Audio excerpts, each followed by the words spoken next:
영업용 트럭을 처분한 것에 대해서 소명하라는 보정이 나왔는데 그거를 소명을 제대로 안 해줘서 면책불허가 받아서 그냥 신용불량으로 쭉 살고 계시는 상황이었어요. 그럼 변호사님이 구해주신 건가요? 이제 연세가 많으셔서 그냥 그렇게 사시겠다고.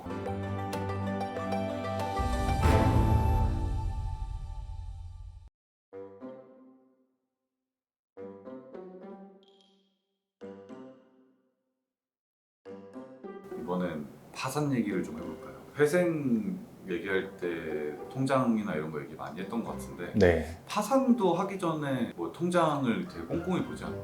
아, 꼼꼼히 보죠. 회생보다 더 엄격하고 더 꼼꼼하게 봅니다. 그럼 파산할 때 걸림돌이 되는 어떤 네. 거래 내역 이런 거 있나요?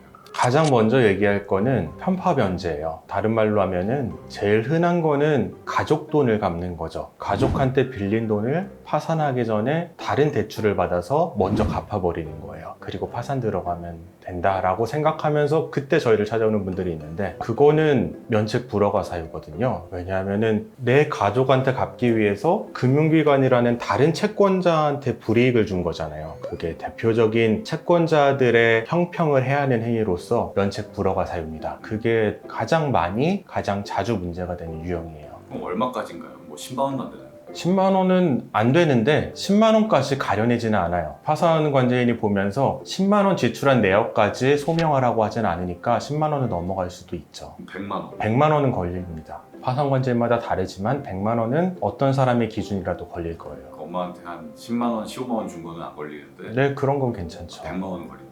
그쵸. 또 어떤 게 있나요? 그 다음에는 파산하기 몇 년 전에 재산을 처분하신 분들이 있어요. 당연히 사정이 어려워지니까 처분하셨겠지만 자동차를 판다든지 집을 판다든지 아니면 사업을 하시던 분들은 사업장을 넘기셔서 권리금을 받으셨다든지 아니면은 공장을 하고 계신 분들은 공장을 넘기시면서 또 매매대금을 받으셨다든지 공장에서 쓰던 영업용 트럭을 팔았다든지 이런 경우가 있는데 이거를 아무렇지도 않게 생각하고 계시다가 파산을 들어오면서 보정명령을 받고 그런 부분이 파악이 되는 경우가 있어요. 이제 저한테 상담만 하셨던 분인데 이분은 처음 사건을 맡겼던 법무사 사무실에서 사업장에서 타던 영업용 트럭을 처분한 것에 대해서 좀 소명하라는 보정이 나왔는데 그거를 소명을 제대로 안 해줘서 면책 불허가 처분을 10년 전에 받았다고 해요. 그 정도로 이게 크지 않은 돈처럼 보이지만 좀 중요한 요소고요. 내가 재산을 처분하고 그때 어디 썼는지 그 부분도 파산할 때 많이 문제가 되는 통장거래 내역이 됩니다.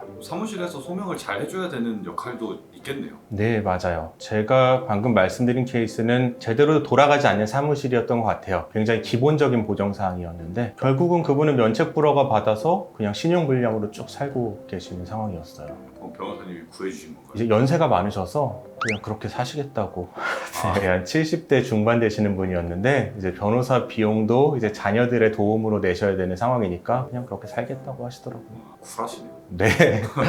더 이상 이제 생계활동도 안 하시고 경제활동도 안 하시니까 그러실 수 있는 것 같아요. 그럼 그렇게 되면은 네. 소득도 없으니까 뭐 세금도 안 나와. 근데 세금도 계속 못 내고 계실 거 아니에요? 그렇죠. 그 주소지도 이제 제대로 못 밝히고 있는 거죠. 나라에서 안 잡아가나요? 잡아가진 않아요. 돈 안 내는 걸로 잡아가진 않아요. 뉴스에서 보면 세금 네. 뭐 탈세 크게 하고 이런 사람들은 잡아가잖아요. 그런 분들은 탈세, 그러니까 세금을 안 내는 게 아니라 세금을 신고를 안 하는 거예요. 신고를 제대로 안 하면은 잡아가죠. 그거는 탈세니까요. 신고를 해요. 그 다음에 그 돈을 못 내요. 이거는 잡아가지는 않아요. 재산에 대한 압류는 하지만 잡아가는 거는 형사적으로 잘못한 거고 범죄 행위를 했을 텐데 속여서 신고하는 건 범죄 행위거든요. 그런데 제대로 신고하고 못 내는 거는 범죄 행위가 아니에요. 우리가 빚을 못 갚는 게 범죄 행위가 아닌 것처럼 똑같이 보면 돼요. 우리가 채무자가 채권자를 속여서 돈을 빌리면 사기로 잡아가는데 그냥 정직하게 빌리고 못 갚으면은 잡아가지 않는 것과 마찬가지로 세금도 그래요. 그러면 재산 처분에 대해서 말씀하셨는데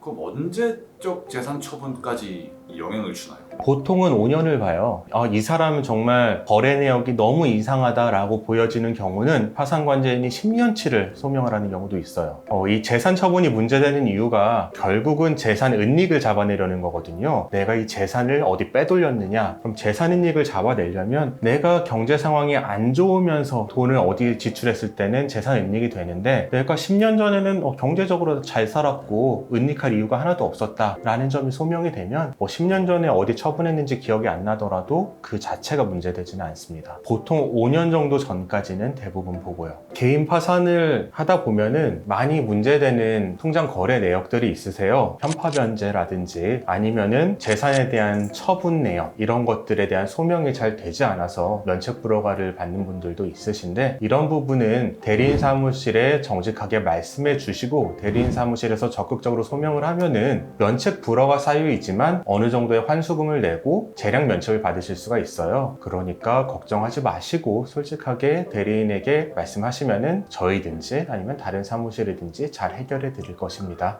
감사합니다.